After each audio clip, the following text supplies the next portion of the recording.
was taking part in an invitation-only camp and tournament when this happened over the weekend. It's a situation. Like, we can laugh about it. We can play, and I will always try to bring humor into something that's lighthearted, but this is a serious situation. That part. Because it wouldn't have been nothing for somebody to just pull up with the... It would have been nothing for it. It happens all the time. And can I be real with y'all? Can I be real with you? I was in a similar situation to this when I was in college. It wouldn't have been fair for the dude that put his hands on my friend. It wouldn't have been fair. I would have hurt him. It would have been bad. He would have had to try.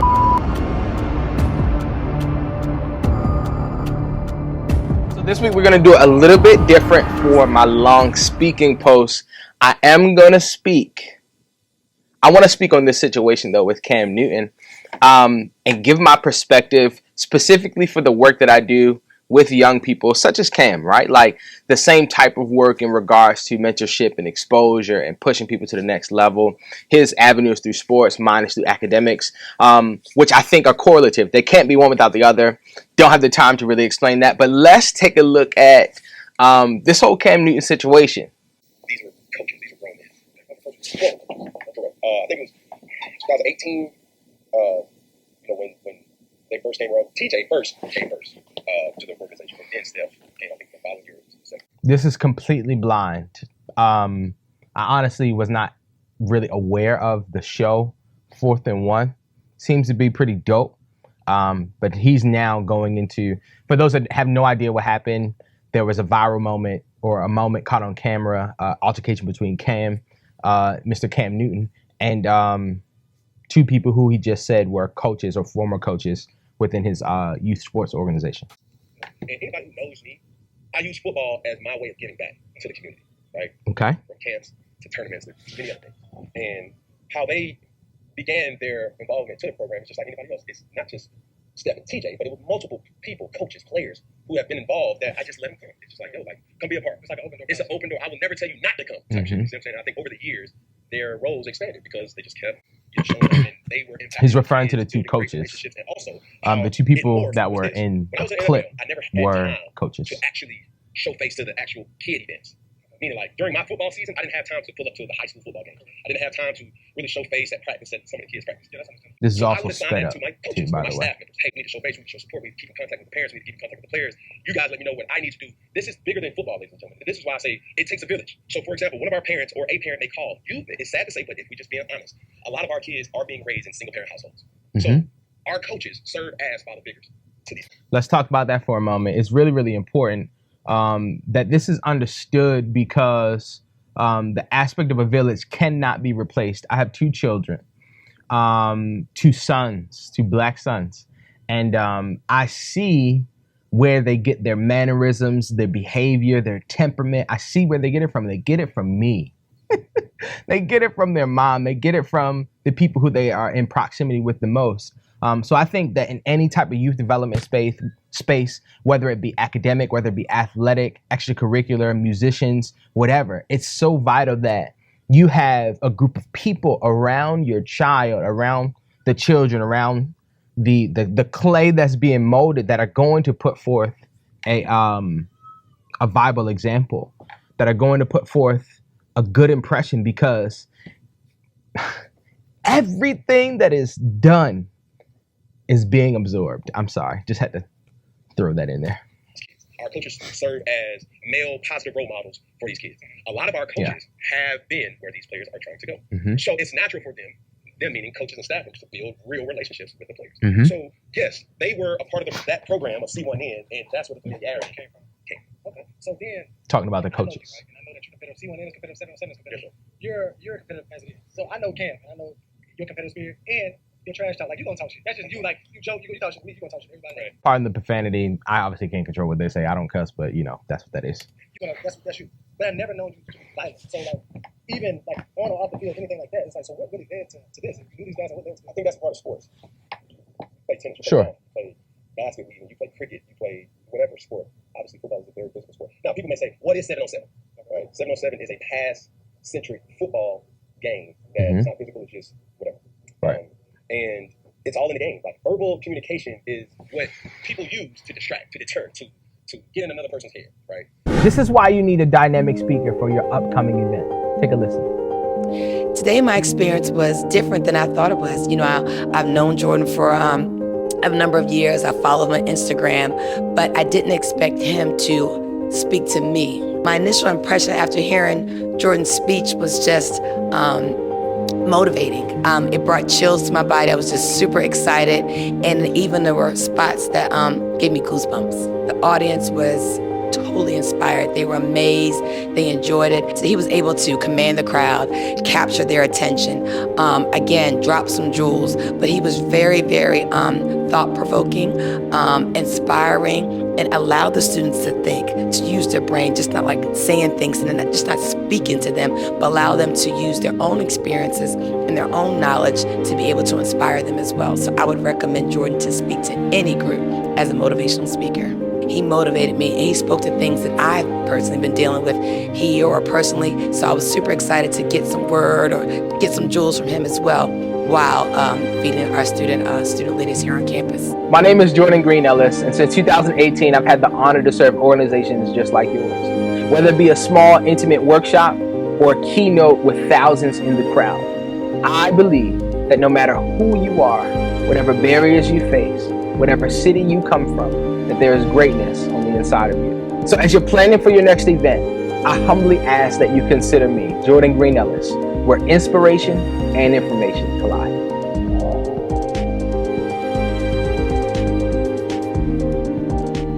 And there was a lot of talking on both sides, on all sides. And let's just put it like that. So I don't want to point the finger and say, well, this person said this or that person said that.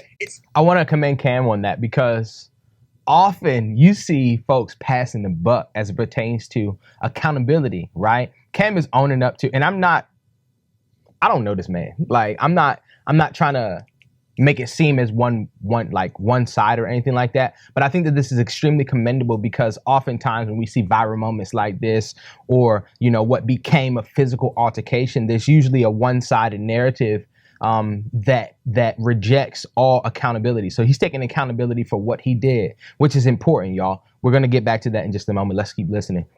It's all in the nature of sports. I agree. And am I saying that this is... Especially with us, my skin folk. It's just a part of the game, man. I'm a former athlete as well, Division I baseball player, played football, baseball throughout my life. It's the first time it happened or the last time it happened. It's just something that it starts with words and it should end with words. Okay? Yeah. And I think I'm disappointed in myself by letting it escalate to what it did. Yeah. And that's why I'm apologetic to it. I've seen clips on clips on clips.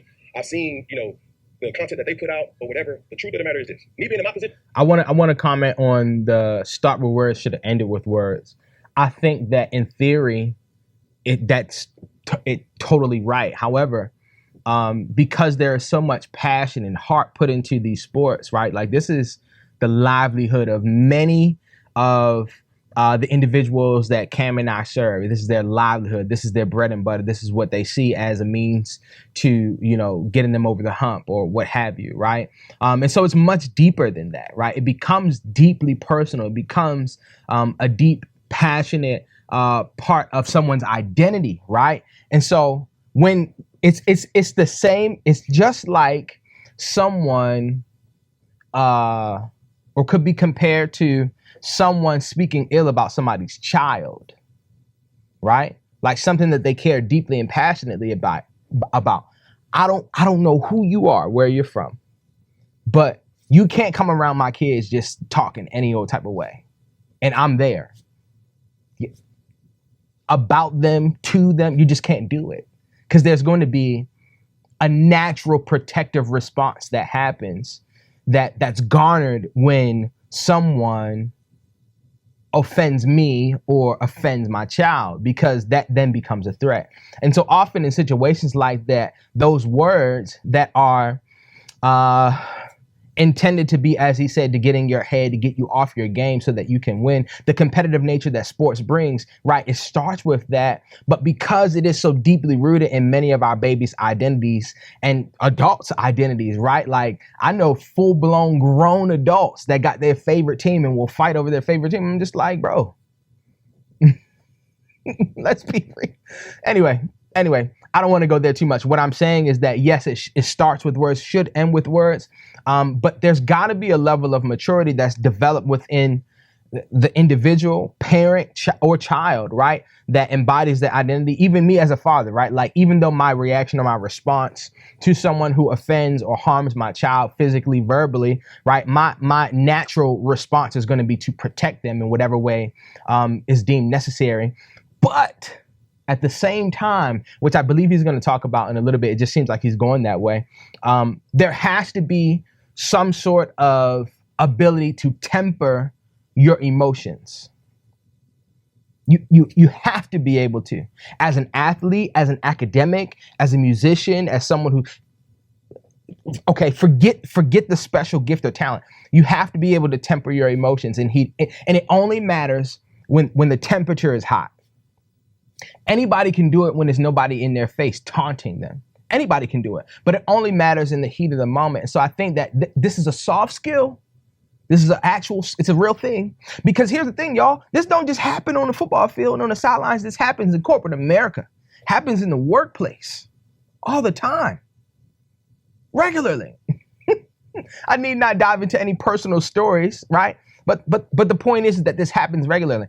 And it's to be mentioned that the soft skill of self-control, even in situations where the competitive nature is appropriate, like sports, you still have to have a level of self-control to keep your head, right? Or to be able to keep a cool, calm, and collected demeanor, because this is ultimately what happens for some, not all, but this is what ultimately happens in many situations like this. Let's keep going. I should have never put myself in that position. That's just the truth. Yeah. Because even then, it's like accountability. I love it. Like, for real. Mm-hmm. And that's why I'm trying to bring the seriousness to this situation. Like, we can laugh about it. We can play, and I will always try to bring humor into something that's lighthearted, but this is a serious situation. That part. Because somebody could have quickly pulled out the burner. Quickly. That's Cam Newton. That man is a giant. I actually met him in passing a couple years ago in the airport. And when I say met him, I use that term very, very loosely. Obviously, I recognized that it was Cam Newton. The man is a giant. A giant. You saw the video. There's a couple of them jokers on him. Couldn't do nothing with him. Okay. I don't know who you are, where you from, what type of experience that you had, but it's usually the jokers who can't fight that want to take measures to a different extreme.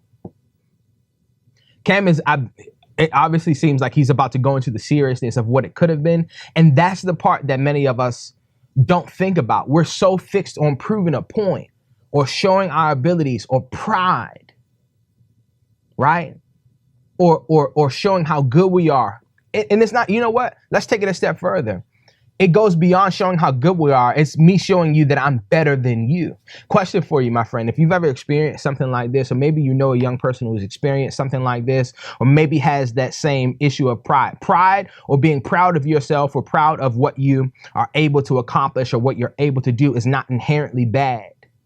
So long as it doesn't become, I need to prove to someone else that I'm better than them at the expense of making them feel as if they're less than me.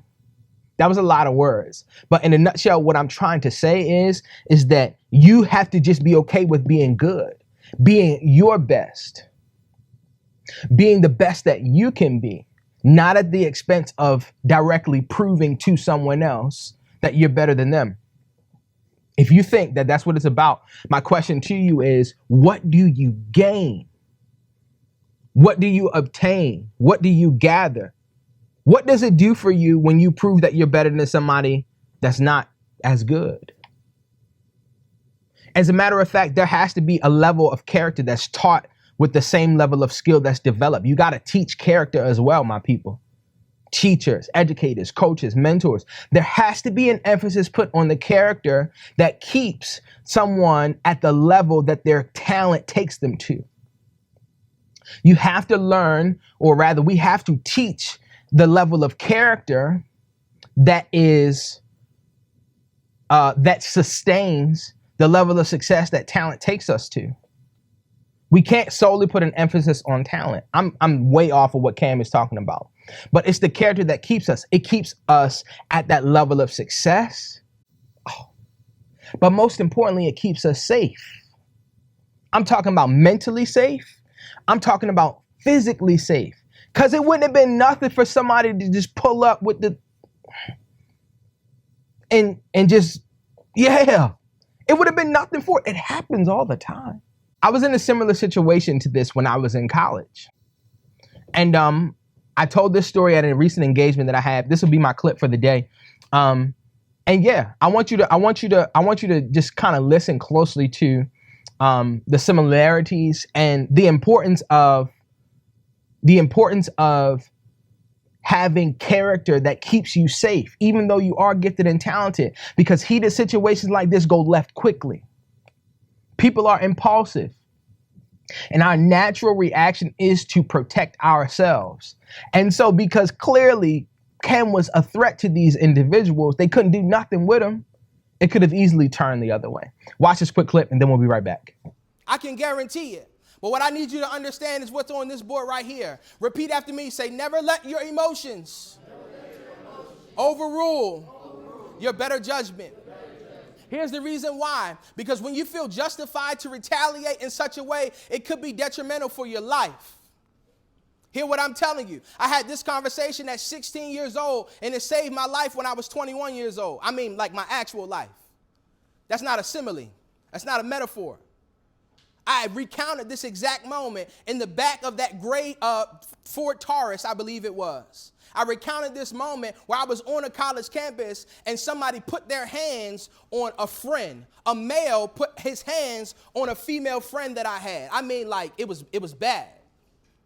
And I was justified to do what I felt like I wanted to do. I was the first responder on the scene. I was the first person to get to her defense. And I recounted this moment. Remember how I told you it saved my life? It actually did, because what I didn't know about the guy that put his hands on the young lady is that he had a weapon that he was planning to use. One of the people that actually did retaliate after the fact did get affected by that weapon that he planned to use. Thankfully, he did not die. Thankfully, he's still alive. But it could have quite easily been me. This is the reason why. Now, I know that that is a very extreme case, right? Hopefully, none of you have to ever experience that. But I want to be extremely real with you to let you know that this can be the difference between you being successful and you still wondering how to get into the auditorium. This can be the difference between you getting that 4-year degree, getting that master's degree with no student loan debt or a mound of debt, having to repay 25 to 30% of your income back to the student loan lender. You have to learn how to apply the knowledge that you have in every situation, even what you're learning now. Now, let's see who's going to tell the truth. I don't know if your teachers or like your counselors are next to you, but tell the truth anyway. Raise your hand real quick if you feel like some of your teachers and administrators and people get on your nerves. Y'all hands went up quick. Okay. Listen, hands down. I love it. But can I tell you that it's so vital for them to get on your nerves? Somebody say why? No. A little bit louder. Somebody say why? Here's the reason. I love it. She said, why? Here's the reason why. Though you may not understand it, though you may not have encountered someone like it before, those people that you encounter on every single day basis that are challenging you to be the best person that you can be, to be the best scholar that you can be, to be the best athlete, to be the best young man or young woman that you can be, is because they have a responsibility to help mold you for the future you that you don't yet know. All right, y'all, we're back. Let's keep watching. That I even seen a clip that said, like, yo, like, people are laughing, but they weren't laughing about Nipsey. Yeah. Nope. You know what I'm saying? Or call it. For those that don't know who Nipsey is a rapper. Nipsey Hussle is a rapper. You can Google him. He's passed on now, but he was actually killed. Not sure of the specific details of the situation, but getting to the point of the seriousness of confrontations like this. And which one is like, what if serious injury would have happened on either side? Mm-hmm. Something happened to me, something happened to them. Yep. Now, my 8 children are fatherless. Yep. Because now I'm being sued. Now I got something. Yep. It's just, and that's either way. That's when he says 8 children being fatherless, right? Because let's say if Cam seriously injures the other parties, of course they're going to want some reconciliation, right? Whether it be legal or illegal. And obviously it may not be them per se, but it might be one of the homies that they know. It just never ends. It never ends. I was in the gym a couple months ago, and I was on the bench, right? And I don't know if you've ever been to like a public gym, but like obviously there's like people in there. It wasn't like my private gym, right? And so I'm on the bench and I'm laying back. If you ever know, like if you ever been on a bench, you can like see peripherally behind you.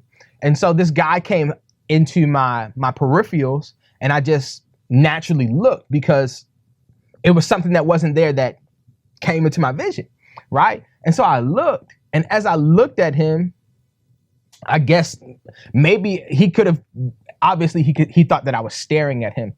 But even that in itself is dumb, because if you know that I'm staring at you, that must mean you were looking at me also. But anyway, as I was looking at him or staring at him to my assumption that he presumed, right? He responded to me. He said, "What the f are you looking at?" And I'm like, "Oh, nothing. I'm sorry, man. I don't want any problems." Genuine response, right? Because here's the thing. If you've ever been in a confrontation or a situation like that in public where you don't know, you don't have any context, and you feel like there's something that happens in your heart or in your body where it's like either like if this escalates, I'm going to have to put it on this joker. Can't play around with him. Okay, and if you don't know what I mean by that, then praise God, you've never had to experience any type of physical confrontation in that regard. Like I'm gonna have to really like put it on him, and I don't want to do that. I will defend myself if I have to, but I'm at a point in my life where I've developed character that I can divert, evade, get out of these types of situations because they're bound to happen, y'all. This is public. This is a random Friday. This is real life, y'all. You heard me say it in the video. Never let your emotions overrule your better judgment. And that's what this boils down to. This is what you need to be preaching to your kids. Because I don't care how far they can throw a football. If they can't have the character that's going to keep them at the level that them throwing that football can get them to. No more one-hit wonders, y'all. I don't care how gifted or talented. I don't care how smart they are. If they're not respectful, nobody's going to want to deal with them. Let's listen to Cam. Bigger than what they say, don't make a rational judgment in the heat of the moment. Yeah. And there's times where impulse. That wasn't even the worst that I've been through. You see what I'm saying? Like I've rendered my time, and people think like, why is Cam doing this? It's like, no, I cannot. I owe it due diligence. I owe it service to the kids. To say like, hey, if I see Cam, this is my opportunity to touch him, to talk to him, to laugh with him, to compete with him. Mm-hmm. This is the only time that they may see somebody. So that's huge. That's huge, man. Do you understand like what exposure does to a young man or a young woman, black or not? Like this ain't just for black people. This is for all people, right? But to my people, yo, like exposure. Okay. Exposure levels the playing field to a degree. And when I say levels the playing field to a degree, what I mean is that it shows them that they can. When I see someone like me, talk, walk, dress, act like me, come from the same zip code, same neighborhood, like my daddy know his daddy. Our peoples know each other. It levels the playing field because it lets me know that this is a possibility for me too, y'all.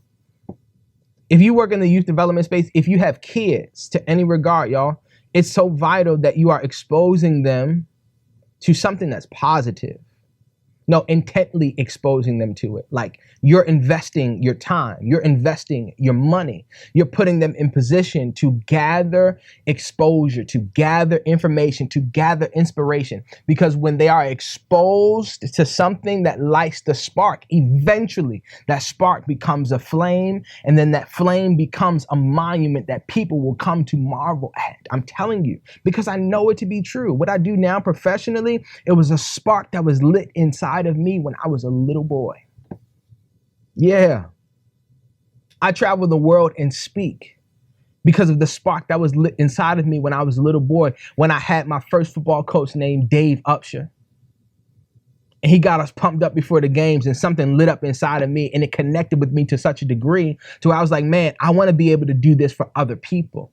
When I heard Bobby Zirkin come to my elementary school when I was in the 5th grade, and I heard him speak and inspired us, it was something that it happened again when I was in college and I met Mr. Keith L. Brown, Mr. I'm Possible. That spark began to continue to grow. Come on, y'all. Come on, parents. We got to do better. Mentors, we got to dig deeper. Teachers, keep fighting that good fight. Keep doing what you're doing. Let's keep going a little bit. I think we're going to wrap it up because it's getting a little long. I don't know. Maybe we'll do a part 2. Matter of fact, while we're here, I want you to drop your biggest takeaway in the comment section thus far. Tell me what you've taken away from this dialogue and this discourse and reacting to the situation with Cam. But I just let that situation escalate in a way that I didn't. So it didn't need to happen. So you said escalate, right? And so I have to emphasize this again. I so appreciate the fact that Cam is owning this. He's not trying to justify what he did. This is real manhood. Yeah. I don't care what they told you. I don't care what they told you. This is real manhood. Yeah. This is real manhood. I don't care what you done seen. And here's the thing. I'm pretty sure I haven't heard him say specifically like what the discourse was. It ain't none of my business. It ain't none of y'all business. But the point is that he was in a situation and he's taking accountability. That's manhood. Nah, not he made me, she made me. That's manhood. Take care of your kids. That's manhood. I don't care what happened between y'all. Go back and finish that degree. I don't care what happened. I don't care. It don't matter. Handle your business. Take accountability. Yeah, you failed, but you're not a failure. Go back and handle your business. Yeah, you messed up, but you're not a mess up. Go back and handle your business. You messed up. It's okay. You're not a mess up. Go say I'm sorry and let's move forward. Take accountability. Don't try to pass the buck. Don't try to make them see what you now see. Don't try to make them take accountability for their actions. You be the one that's the front leader or the leader of the front, the trailblazer, and you take accountability first. You can't control nobody else but yourself, my friend. This real manhood right here. I love that. Well done, Karen. what could you or how could you have handled that situation differently instead of letting it escalate? Man, there's so many different things that could have been done. Mm-hmm. Right? First off, I went rogue, man. Not rogue. I scrambled. I should have stayed in. But this is what I really want the narrative to be. To every single high school player, to every single person of influence, to every... Before he gets into this, the simple answer to that, and this is not an easy thing by any means. This is the challenging part that I talked about earlier. Like when you're in the heat of the moment, you have to be able to have a level of self-control to where you are literally putting yourself, where you are putting your emotions in a chokehold, if you will. No, you won't get the best of me, because that's what he's fighting against, not the other person, until of course it becomes the physical altercation. You got to understand that you're fighting with you before you're fighting with anybody else. My favorite book, I'm going to grab it real quick. I'm going to just show you what it looked like. For those who also share the same sentiment in regards to it being, look, I just turned right to it. Is it 18? Here we go. Perfect. Okay, this is my favorite book. It's actually the greatest selling book of all time. There's a book just about in the exact middle of it. It's called Proverbs. It's an entire book. It's really, really long, but it's really good. In the 16th chapter of Proverbs, at the 18th verse, it says, "Pride goes before destruction, and a haughty spirit before the fall." What that means is, and that's like, I don't want there to be any ambiguity. In situations like this, what we are and what Ken was fighting against is called pride, right? And again, being proud of yourself or having pride in yourself, I wouldn't say is inherently a bad thing until it becomes something like this, right? To where, and many other cases, but in this context, to where it becomes a contentious situation that puts you in danger. Even though, let's say Cam is right, and I don't know the specific ins and outs, even if you are right, if you're prideful in such a way that you want to prove them wrong, and it becomes something that can defame your character, or become something or a situation that can put you in harm's way or your family in harm's way, because you know some jokers do that. They won't retaliate to you, but they'll go to your mama house. Come on, y'all, let's have a real conversation. It says pride goes before destruction or the fall. Meaning right before that bad situation, that fight happens, it's pride that is focused in your mind as opposed to protecting yourself, your future. You got too much to lose, yo. Like, can I say it like that? I know some people may not understand it, but I'm cool with that. For those that understand, you know what I mean. You have too much to lose because you want to prove a point. You have too much to lose because you want to prove a point. It's not worth it.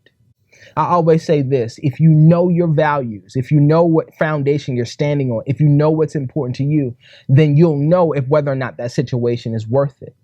This was a risky moment for Cam. And as he mentioned, I totally agree. It could have got ugly. Could have got ugly. And it gets ugly for many other families on a regular basis, y'all. I think I'm going to end it here. I think that we need to understand one of the greatest, or at least my greatest takeaway. And this is something that I learned when I was 16 years old. Thank God I learned it then.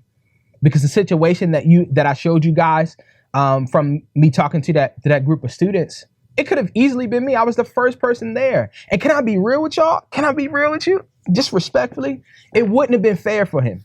It would not have been fair for him. It wouldn't have been fair for the dude that put his hands on my friend. It wouldn't have been fair. I would have hurt him. He would have had to try and hurt. He would have had to use a weapon to do anything to me because I would have put it on him. Flat out. It would have been bad. He would have had to try and kill me. He would have had to.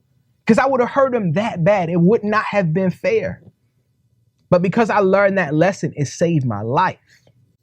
I'm telling you that we can save lives before contentious situations like this happen if we teach our babies how to control their emotions. On the football field too. Even if somebody's talking trash, I mean, a little. And you know what? Now that I'm thinking about it, y'all, I've been in a situation like this before and it actually did become a fight. I'm not proud of it. I'm just saying, like, this happens regularly. But if we teach against this, if we mentor character development and not just how far to throw a football, there's got to be character development that takes place in these school systems, on these athletic fields. Especially, matter of fact, let's do it on the athletic field first. Shout out to any coach that's ever coached me, y'all. I've had some of the greatest coaches. They play professional sports, but it wasn't because of what they taught me athletically. It was because of the standard that they held for my character development. Yeah. That's why I enjoy sports. Okay, you don't have the right color socks on, you can't play. Sorry, not sorry. This is the standard. Better luck next time. Do what you're supposed to do. Hold these babies to a standard and these situations won't happen nearly as much. My name is Jordan Green-Ellis. I'm signing out, but I'll see you next week. When I heard Jordan Green-Ellis speak today, it was very motivational, very uplifting.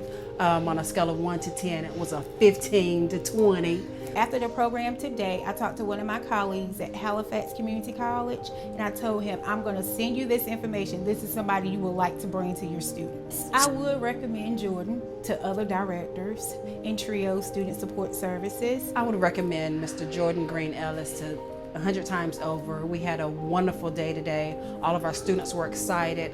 I can't wait till he comes back to speak to more students.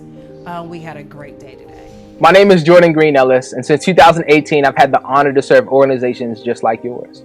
Whether it be a small, intimate workshop or a keynote with thousands in the crowd, I believe that no matter who you are, whatever barriers you face, whatever city you come from, that there is greatness on the inside of you. So as you're planning for your next event, I humbly ask that you consider me, Jordan Green-Ellis, where inspiration and information collide.